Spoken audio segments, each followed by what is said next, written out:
Cette semaine, on parle de mobilité. La mobilité, c'est quelque chose qui est super important au baseball, particulièrement pour nos lanceurs. La première chose qu'il faut différencier, c'est la flexibilité et la mobilité. La plupart du temps, on parle de flexibilité, mais ça n'a pas vraiment rapport pour nous autres. La flexibilité, c'est l'amplitude de mouvement de façon passive. Ça veut dire si vraiment je m'étire sans forcer.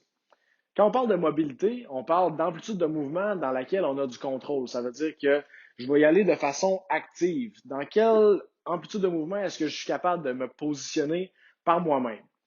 L'importance de la mobilité pour notre lanceur, c'est qu'on parle toujours de la séquence de mouvement puis qu'il y a certaines positions qui sont optimales pour appliquer de la force. Donc, on a une idée euh, qui est philosophique probablement à chaque entraîneur de lanceur de il faut se placer dans certaines positions, ce qui est correct.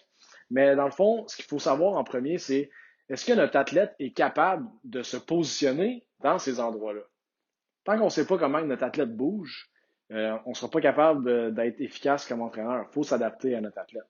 Donc, l'une des bonnes façons de corriger notre athlète sur le monticule ou peu importe ailleurs pour lancer la balle de baseball, ça va souvent se passer à l'extérieur du terrain, puis ça, c'est l'utilisation de la mobilité qui entre en jeu. Donc, cette semaine, je vais vous parler de la hanche, de la cheville et de l'épaule.